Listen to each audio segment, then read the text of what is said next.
అంతులేని ఆవేదన, ఆగని కన్నీరు, నెరవేరని హామీలు ఇవి తెలంగాణ రాష్ట్రంలో నిరుద్యోగుల దుస్థితి. వేలాది రూపాయల కోచింగ్ సెంటర్లకు ధారపోసి అద్దె రూముల్లో ఉంటూ గ్రంథాలయాల్లో పుస్తకాలతో కుస్తీ పడుతూ ఉంటారు నిరుద్యోగులు. చాలని భోజనం చేస్తూ ఉద్యోగం కోసం అనేక ఏండ్లుగా కళ్ళు కాయలు కాసేలా ఎదురు చూస్తే పేపర్ లీకేజీలు, పరీక్ష వాయిదాలు, దీంతో విసిగిపోయిన నిరుద్యోగుల మనస్తాపం చెందుతున్నారు. ఈ నేపథ్యంలోనే కలత చెందిన ఓ నిరుద్యోగి ఆత్మ బలిదానం చేసుకున్నాడు. అతనెవరో కాదు, వరంగల్ కేయూ విద్యార్థి బోడ సునీల్ నాయక్. 2 సంవత్సరాల క్రితం ఆత్మహత్య చేసుకున్న బోడ సునీల్ నాయక్ కుటుంబాన్ని అన్ని విధాలా ఆదుకుంటామని ప్రభుత్వం హామీ ఇచ్చింది. కానీ ఇంతవరకు హామీ నెరవేరలేదు. దీంతో సునీల్ నాయక్ కుటుంబ సభ్యులు ఆవేదన వ్యక్తం చేస్తున్నారు. రాష్ట్ర ప్రభుత్వం ఉద్యోగుల వయోపరిమితి 2 సంవత్సరాలు పెంచడంతో ఇంకా ఉద్యోగ నోటిఫికేషన్ ఆలస్యం అవుతుంది. తమకు నోటిఫికేషన్ వచ్చేటువంటి అవకాశం లేదు. 4 సంవత్సరాలుగా ఉద్యోగాల కోసం ప్రిపేర్ అవుతూ ఇంటి నుంచి పంపించేటువంటి డబ్బులతోటే చదువుకొని ఇంటికి భారంగా మారాను. ఇక రాష్ట్ర ప్రభుత్వం ఉద్యోగాలు వేసేటువంటి అవకాశం లేదని ఆందోళన వ్యక్తం చేస్తూ మహబూబాబాద్ జిల్లా గూడూరు మండలం తేజావత్ రామ్సింగ్ తండాకు చెందినటువంటి బోడా సునీల్ నాయక్ కాకతీయ యూనివర్సిటీ ఆవరణలో పురుగుల మందు తాగి 2021 మార్చి 24న పురుగుల మందు తాగి ఆత్మహత్య యత్నానికి పాల్పడి 10 రోజుల పాటు చికిత్స పొందుతూ మృతి చెందినటువంటి సంగతి తెలిసిందే. ఆ సమయంలోనే ఉద్యోగ నోటిఫికేషన్ వేయడం లేదు. ఈ కేసీఆర్ ప్రభుత్వం నిరుద్యోగుల నిర్లక్ష్యం చేస్తుందంటూ కూడా ఆ వీడియో రిలీజ్ చేసి మరి నిరుద్యోగులారా ప్రభుత్వానికి వ్యతిరేకంగా పోరాటం చేయండి అంటూ పిలుపునిచ్చి ఆ కుటుంబ సభ్యులతో మాట్లాడి అసలు వాళ్ళ పరిస్థితి ఎలా ఉంది అనేటువంటి విషయాన్ని అడిగి తెలుసుకునే ప్రయత్నం చేద్దాం. సునీల్ నాయక్ సోదరుడు శ్రీనివాస్ నాయక్ ఉన్నారు. అన్న చెప్పండి, మీ కుటుంబానికి సునీల్ నాయక్ చనిపోయినటువంటి సమయంలో ప్రభుత్వం ఇచ్చినటువంటి హామీలు నెరవేరాయి? మా తమ్ముడు చనిపోయినప్పుడు అసలు మా కలనం కూడా సరిగా చేయనీయలేదన్న. మా తమ్ముడు మార్చి 26వ తారీఖు 2021 కాకతీయ యూనివర్సిటీలో తనే స్వయంగా మరణ వాల్మోగన్ అంటే తను చనిపోతూ వీడియోను షూట్ చేశాడు. అంటే నార్మల్గా ఈ రోజుల్లో ఎవరైనా లెటర్ రాసి కానీ మామూలుగా చనిపోతూ ఉంటే దానికి రెస్పాండ్ అవుతున్న ప్రభుత్వము తనే నా తెలంగాణ ప్రభుత్వం తప్పిదం వల్ల నేను చనిపోతూ ఉన్నాను, చేతగాక చనిపోవడం లేదు, ఉద్యోగ ప్రకటనలు రావడం లేదు, నాలాగా చదువుకున్న విద్యార్థులకు నోటిఫికేషన్ రావడం లేదు, కష్టపడి సాధించుకున్న తెలంగాణలో అసలు మనకు ఎప్పుడు వస్తాయి ఉద్యోగాలు, ఇలా వయోపరిమితి ఇంకా పెంచితే ఇంకా డిలే అవుతుందని చెప్పి తను ఆవేదన చెంది తన బాధను ఎవరికి చెప్పినా అర్థం కాక ఎన్ని చదివినా ఉద్యోగాలు రావడం లేదని చెప్పి నోటిఫికేషన్లు సకాలంలో రావడం లేదని చెప్పి తను ఆత్మహత్య చేసుకున్నాక హైదరాబాద్కు పట్టుకెళ్లారు. హైదరాబాద్లో 2వ తారీఖు చనిపోయినప్పుడు, ఏప్రిల్ 2వ తారీఖు చనిపోయినప్పుడు అసలు మా తమ్ముడు అని చెప్పి మమ్మల్ని కుటుంబం సభ్యులు నేను మా నాన్న అక్కడ మమ్మల్ని దగ్గర ఉండకుండా మాకు చాలా ఇబ్బంది పెట్టి పోలీసుల అదుపులో అసలు మా గుండెంగకు రావడానికి 2 గంటల్లో రావచ్చు.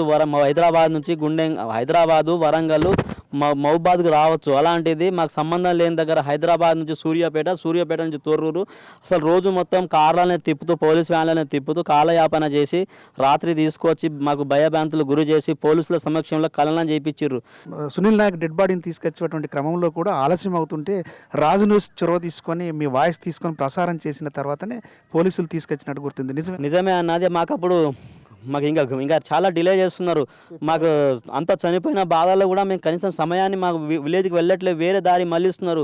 అసలు మా విలేజ్కి రావాలంటే గుట్టలు ఉండవు, ఏమంటే ఆ సూర్యాపేట కొత్త రోడ్డు పడుతుంది, అంటే గుట్టలకు తీసుకెళ్ళాలంటే మేమే అప్పుడు మళ్ళీ వాయిస్ ఇచ్చాం. మమ్మల్ని కూడా చంపడానికి ప్రయత్నం చేస్తున్నారు మా బాడీతో పాటు అని చెప్పి మళ్ళీ వాయిస్ ఇవ్వగానే మమ్మల్ని పట్టుకొచ్చిర్రు. మా తమ్ముడు అయితే ఏదైతే ఇలా చనిపోతున్నప్పుడు వాయిస్ చేసిండో దాన్ని మనసులో పెట్టుకొని మాకు ప్రభుత్వం అన్ని విధాలుగా ఇస్తామని చెప్పి ఈరోజు కాలయాపన చేస్తుంది. ఉట్టిగా చనిపోతున్న వాళ్లకు ఒక రోజుల్లోనే 30 లక్షలు 40 లక్షలు మేము వాళ్ళ డబ్బులకేమో ఆశ పడలేదు. కానీ మాకు ఇంటికి వాళ్ళు హామీ ఇచ్చిర్రు, వాళ్ళే ఇస్తామని చెప్పారు. వాళ్ళ వల్ల తప్పు జరిగింది కాబట్టి ఆ తప్పును పుచ్చగుచ్చడానికి మాకు అన్ని హామీలు ఇచ్చి రోడ్డున పడేశారు. అటు నేను ప్రైవేట్ ఉద్యోగం చేస్తున్న ఆ ఉద్యోగాన్ని చేయనీయకుండా వీళ్ళు ఇవ్వనీయకుండా అసలు రోజు మాకు చిత్రహింసలు, అసలు రోజు వెళ్ది కలవడం రావడం, చాలా డబ్బులు వృధా అయిన అనారోగ్యం కూడా చాలా పాల్పడ్డాము. అసలు మా తమ్ముడు ఒకసారి తను చనిపోవచ్చు, కానీ మేము ప్రతిరోజు ఈ విషయాన్ని గుర్తు చేసి చస్తూ బతుకు ఒక రకమైన టార్చర్ను అనుభవిస్తున్నాము. ఆ ప్రభుత్వం ఏం హామీ ఇచ్చింది, ఏం నెరవేర్చింది? నేను ఎంటెక్ చేసిన అన్న, నాకు చదువుకు సంబంధించి దానికి తగ్గట్టు ప్రభుత్వ ఉద్యోగం ఒక వారంలోనే ఇస్తామని చెప్పారు, డబుల్ బెడ్రూమ్ ఒక నెలలో కట్టిస్తామని చెప్పారు, ఆర్థిక సాయం తల్లిదండ్రులకు కూడా ఎక్స్కర్షా ఇస్తామని చెప్పారు. ఈ రోజు వరకు ఎలాంటి హామీలు నెరవేరలేదన్న. మరి మీ దగ్గరికి అప్పుడు చనిపోయినటువంటి సమయంలో మంత్రులు వచ్చారు, తర్వాత ఎమ్మెల్యేలు వచ్చారు, ఎంపీ వచ్చారు, ప్రభుత్వానికి సంబంధించినటువంటి అందరూ వచ్చారు. మరి అప్పుడు ఏం హామీ ఇచ్చారు వాళ్ళు? ఏమన్నా అదే అన్న, మీకు సరే జరిగిపోయింది, చనిపోయింది, మేము మళ్ళీ తీసుకురాలేం కదా, ఇక మీరు కూడా అర్థం చేసుకోవాలి, తల్లిదండ్రులను భరోసాగా ఉండాలని చెప్పారు. సరే, ఇక నేను చదువుకున్నామని కాబట్టి ఇక చనిపోయిన తమ్ముడిని నేను కూడా తీసుకురాలేను, అమ్మ నాన్నల బాధను చూడకుండా, సరే నిజంగా మా కుటుంబానికి న్యాయం చేస్తారు కావచ్చు, ఇక మా గిరిజన ఎంపీ, గిరిజన ఎమ్మెల్యే, గిరిజన మినిస్టర్ అని చెప్పి నమ్మాము. అసలు వాస్తవంగా చెప్పాలంటే మనం తెలంగాణ అప్పుడు నేను మా తమ్ముడు బాగా చొరవ తీసుకొని దెబ్బలు తిని మేము కట్లాడి కాకతీయ యూనివర్సిటీలో తెలంగాణ సాధించుకున్నాము, వాళ్ళతోనే ఉన్నాము. ఏమేమి పరీక్షలు రాసిర్రు, ఏమేమి పేపర్ లీక్ అయినాయి? నేను ఫస్ట్ ఏడబ్ల్యూ ఎగ్జామ్ రాసిన అన్న. ఏడబ్ల్యూ ఎగ్జామ్లో నాకు 300 మార్కుల వరకు వచ్చినాయి, జాబ్ వస్తుంది, ఇక మా కష్టాలు తీరిపోతున్నాయి అనే లోపే ఏఈ ఎగ్జామ్ రాసిన. ఏఈఓ ఏడబ్ల్యూ ఏదో ఒకటి వస్తుంది, మా అమ్మ నాన్నను చూసుకోవచ్చు అనగానే పేపర్ లీక్ అని చెప్పారు. గ్రూప్ 1 ఎగ్జామ్ ప్రిలిమ్స్ వచ్చింది, ఇక ఏఈ ఎగ్జామ్ ఏడబ్ల్యూ ఎగ్జామ్స్ అయిపోయింది, ఖాళీ టెస్ట్ సమయం దొరికింది, గ్రూప్స్కు ప్రిపేర్ అయ్యి మంచి ఉద్యోగం కొడదాం అనగానే గ్రూప్ 1 ఎగ్జామ్ కూడా లీక్ అయిపోయింది. 2 సార్లు రాసిన, ఈసారి ఇప్పుడు రద్దు చేశారు. గ్రూప్ 2 ఎగ్జామ్ అప్లై చేసిన, దాని డేట్ లేదు. గ్రూప్ 3 జాడ పత్తా లేదు. గ్రూప్ 4 కూడా. ఒకసారి ఆలోచించండి ప్రజలారా, మనం ఓటు చేస్తే ఏమో వాళ్ళ ఓటులేమో సక్రమంగా, వాళ్ళ నోటిఫికేషన్ సక్రమంగా అవుతాయి, మనం కష్టపడి చదువుకొని మన ఉద్యోగాలు మనం కొట్టుకుందాం అంటే పేపర్ లీక్ అట, నోటిఫికేషన్లు క్యాన్సల్ అట. మాకు అటు న్యాయం చేయట్లేరు, ఇటు ఉద్యోగాలు నింపడం లేరు. అసలు ఏమైనా అంటే ఇప్పుడు ఇన్ని రోజులు 2 సంవత్సరాలు వాళ్ళకు కళ్ళకు కనబడలేదు. ఇప్పుడు ఏమైందంటే ఎలక్షన్ కోడ్ అంటున్నారు, ఎలక్షన్ కోడ్ అంటున్నారు కదా. మాకు కూడా సమయం వచ్చింది. నాతోటి నా మిత్రులు కాకతీయ యూనివర్సిటీ, ఉస్మానియా యూనివర్సిటీ నుండి వేలాది మంది సునీల్ నాయక్ తరపున మేమేంటో చూపిద్దామని అందరూ ఓపికతో ఉన్నారన్న. సునీల్ నాయక్ తండ్రి ఉన్నాడు, ఆ మందు దాగిన రోజు నుంచి నేటి వరకు కూడా ఆయన పరిస్థితి చాలా దీనంగా ఉన్నటువంటి పరిస్థితి. ఆ తండ్రిని అడుగుదాం. చెప్పండి, మీ పరిస్థితి ఎలా ఉంది, కుటుంబం ఎలా ఏమున్నది, ఈ పరిస్థితి అయితే ఘోరంగా ఉంది. ఇప్పుడు ఏం చేసినంటే వాళ్ళు వచ్చినాక ఏం చేసినంటే, నీకు ఒక బెడ్రూమ్ ఇల్లు ఇస్తాం, ఒకటి నౌకరీ ఇస్తాం, ఒక 5 లక్షలు పైసలు ఇస్తాం, నువ్వు కొడుకు కానీ యాదికి తీసుకోకు, సునీల్కి ఎంత కష్టపడ్డావో ఏం చేసినావో చదివించినావు కానీ నువ్వు యాదికి తీసుకురా, మేము ఇస్తామని చెప్తే మేము సత్యవతి దగ్గరే, ఎమ్మెల్యే దగ్గరే తిరిగి ఇవాళ దాకా ఏమి ఇచ్చుడు లేదు సార్. పోయినప్పుడల్లా ఏమంటారు? ఏమంటే ఇస్తాం, అవుతుంది, నీకేం డౌట్, పో ఇంటికాడ పో, పని చేసుకోపో అని చెప్పుకుంటూ ఉండేది. ఇంతే. కడుపు రోదన ఎవరూ తీర్చలేనటువంటిది. నవమాసాలు మోసి కన్న తల్లి 25 సంవత్సరాల కొడుకును కోల్పోవడం అనేటువంటిది అందరినీ కదిలించేటువంటి విషయమే. ఏ తండ్రులకు కూడా ఈ గర్భకోశ రాకూడదు. ఆ తల్లి బాధ ఏంటనేటువంటిది ఆ తల్లి మాటల్లోనే విందాం. అమ్మ చెప్పండి, ఎలా ఉంది కుటుంబం పరిస్థితి? 5 లక్షలు తండ్రి అమ్మకు ఇస్తా అన్నారు, డబల్ ఇల్లు ఇస్తా అన్నారు, డబల్ బెడ్రూమ్, మళ్ళా అన్నయ్యకు నౌకరి ఇస్తా అన్నారు. 2 సంవత్సరం 6 నెలలు అవుతుంది. ఇప్పుడు అంతా చెప్పి అంత బుద్ర ఇచ్చి కొడుకుకు కట్టె తెచ్చి కళ్ళబెట్టి రాత్రిలే కళ్ళబెడతా అన్నారు.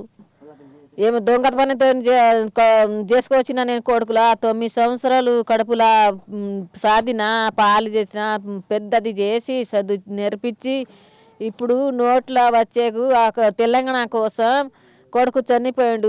ఇప్పుడు కూడా ఏమి ఇచ్చడు లేదు, ఏం తెచ్చుడు లేదు. కొంచెం చిన్న జాబ్ ఉంటే కూడా ఆయన ప్యాన్లు చేసుకును, దాని పిల్లలు, దాని తండ్రికి, దాని అమ్మకు అందరికీ చూస్తును. ఈ కేసీఆర్ కర్త అంత నా ఇల్లు అన్నీ మునిగిపోయింది. నాకు కూడా అన్ని బాధ అలా పెట్టిపోయాడు. కొడుకు చనిపోయి కాల పెట్టిడ్రు, అంత ఆగం చేసి మా సంసారంకు చేసి అంత ఆగం చేసినారు. మళ్ళీ ఇల్లు పీకండ్రు, ఇల్లు ఇస్తా అని ఇల్లు కూడా పీకేసినాం. ఇల్లు పీకిస్తే ఎట్లా ఉంది, ఇల్లు కూడా అట్లా అంతా రోడ్డు మీద బేజర్లా అట్లా చేసిపోయిండు. ఈ కేసీఆర్ అట్లా ఎందుకు చేస్తాడు మా ఇంటికి? ఎవరు దొరకతలేదా? మేమే దొరికినా. ఏమనేవాడు సునీల్ నాయక్? ఎందుకోసం ఆ పరిస్థితి ఆత్మహత్య చేసుకోవాల్సి వచ్చింది? నాకు నౌకరికి ఇవ్వకుండానే చేసుకున్నామ్మా అని చెప్పిండు. బాగా ఏడ్చుకున్నాడు. కేసీఆర్ తెలంగాణ కోసమే నేను చేస్తానని చెప్పిండు. మొత్తానికి ఇక్కడ రాష్ట్ర ప్రభుత్వం ఇచ్చినటువంటి హామీలు నెరవేరకపోవడంతో సునీల్ నాయక్ కుటుంబం అయితే దీనమైనటువంటి పరిస్థితిలో గడుపుతుంది. ఇప్పటికైనా ఇక్కడ ఉండేటువంటి ప్రజాప్రతినిధులు కావచ్చు, అధికారులు కావచ్చు, స్పందించి వారికి ఇచ్చినటువంటి హామీలను వెంటనే నెరవేర్చాలనేటువంటి డిమాండ్ సర్వత్రా వినిపిస్తూ ఉంది. కెమెరా పర్సన్ భిక్షపత్తో సతీష్ రాజ్, న్యూస్, మహబూబాబాద్.